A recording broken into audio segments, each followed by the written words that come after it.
দুর্নীতিবাজ রাজস্ব কর্মকর্তা কর্মচারীদের প্রমাণ সহ ধরিয়ে দিলে চাকরিচ্যুত করার হুঁশিয়ারি করেছেন এনবিআর চেয়ারম্যান। সকালে রাজধানীর আগারগাঁওয়ে রাজস্ব ভবনে প্রাক বাজেট আলোচনায় তিনি আরও বলেন, কাউকে খাতির করে ছাড় দেয়া বা কারো ওপর অন্যায়ভাবে ট্যাক্স চাপিয়ে দেওয়ার মতন ঘটনা আর চলতে দেয়া হবে না। এই ঈদে জামা জুতো অ্যাকসেসরিজের ডিসকাউন্ট।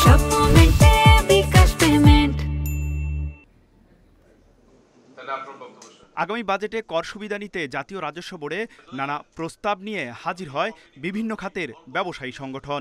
তাদের অভিযোগ, রাজস্ব কর্মকর্তারা নানাভাবে উদ্যোক্তাদের হয়রানি করেন। শুধু আপনারা এই রেড টেপগুলি বন্ধ করেন, ব্যবসা বাণিজ্য স্মুথ হবে, দেশ শান্তি হবে, আপনার কালেকশন ভালো হবে। ট্রেডের মতন বন্ডেড ওয়্যারহাউস সুবিধা আমরা আপনাদের কাছে প্রত্যাশা করছি। অভিযোগের পরিপ্রেক্ষিতে এনবিআর চেয়ারম্যান বলেন, রাজস্ব কর্মকর্তাদের ব্যবসা বান্ধব হওয়ার কোনো বিকল্প নেই।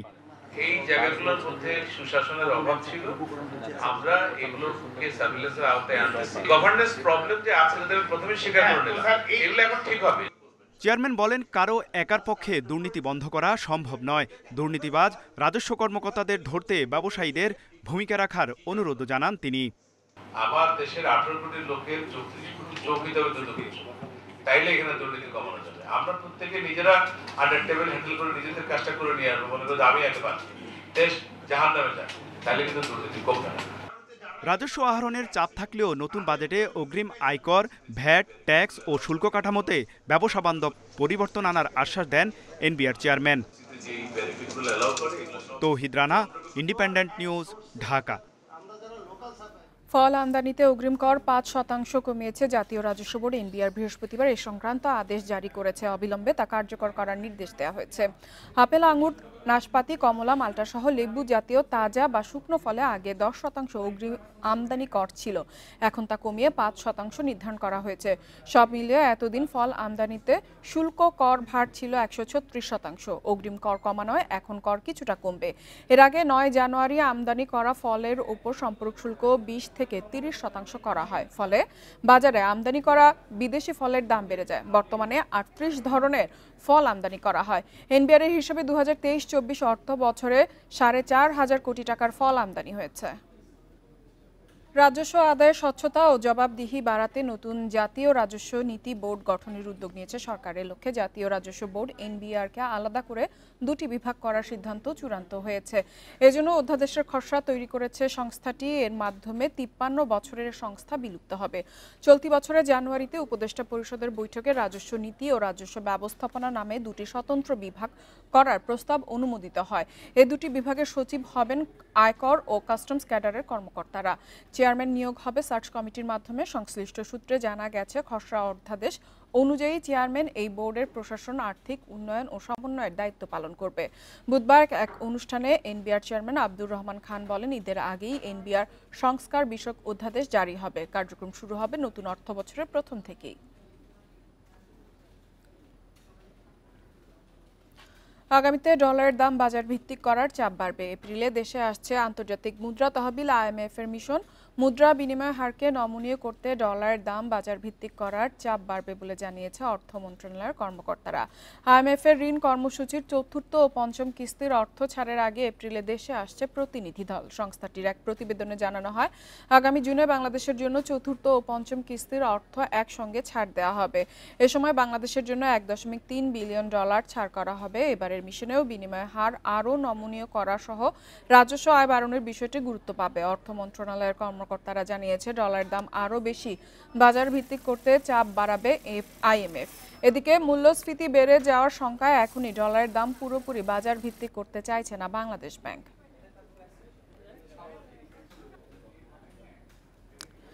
এবারের ঈদে আসছে না নতুন নোট, এমন ঘোষণার পরই খোলা বাজারে বেড়ে গেছে দাম। 10 ও 20 টাকার এক বান্ডিল নতুন নোট কিনতে 400 থেকে 500 টাকা পর্যন্ত বেশি দিতে হচ্ছে। নতুন নোটের সংকটের কারণে দাম বেড়েছে বলে জানান বিক্রেতারা। বাংলাদেশ ব্যাংক বলছে, মে মাসেই জুলাই বিপ্লবের গ্রাফিতি যুক্ত নতুন নোট বাজারে ছাড়া হবে। ঈদে প্রিয়জনকে সালামি দিতে নতুন নোটের বিকল্প নেই। তবে এবার ঈদ সামনে রেখে কেন্দ্রীয় ব্যাংক বাজারে ছাড়ছে না শেখ মুজিবুর রহমানের ছবিযুক্ত নতুন নোট।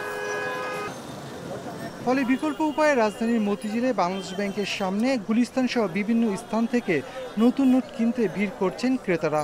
সপ্তাহের ব্যবধানে নতুন টাকা কেনার ব্যয় বেড়েছে দ্বিগুণ। 10 ও 20 টাকার 100টি নতুন নোট কিনতে 400 থেকে 500 টাকা বেশি দিতে হচ্ছে। 10 টাকার নোটে 1500 টাকা দিতে হবে, 500 টাকা বেশি দিতে হবে। 10 টাকার নোট 1000 টাকা নিতে যায়, যদি 450 বা 500 টাকা নিতে যায় তখন এই যে একটা 10 টাকার দাম পড়ে যাচ্ছে 15 টাকার মতো। 400, 450, 500 এরকম বাড়তে চাচ্ছে আর কি আমাদের কাছ থেকে, তো সেজন্য এখনো কিনা হয় নাই।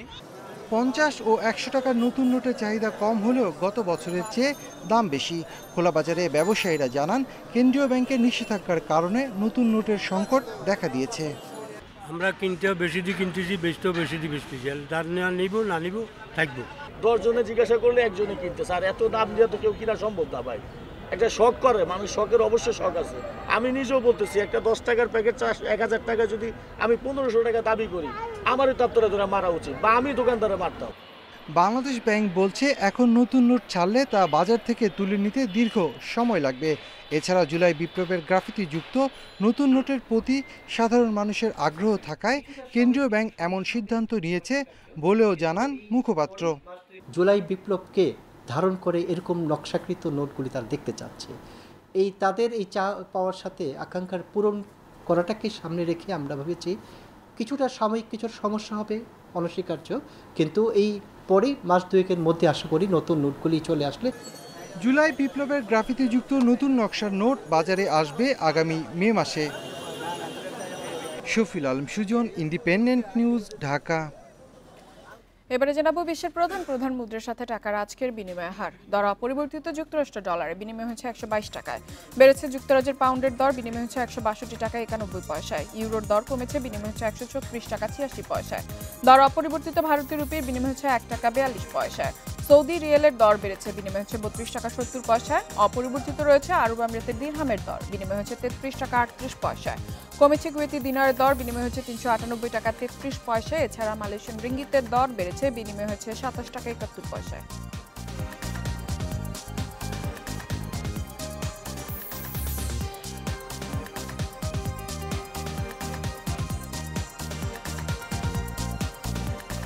আর এই ছিল অর্থনীতি সারাদিনের আজকের আয়োজনে। ইন্ডিপেন্ডেন্ট টেলিভিশনের সব খবর আরও জানতে চোখ রাখুন ফেসবুক, ইউটিউব এবং এক্সে। আমন্ত্রণ আমাদের পরবর্তী সংবাদে।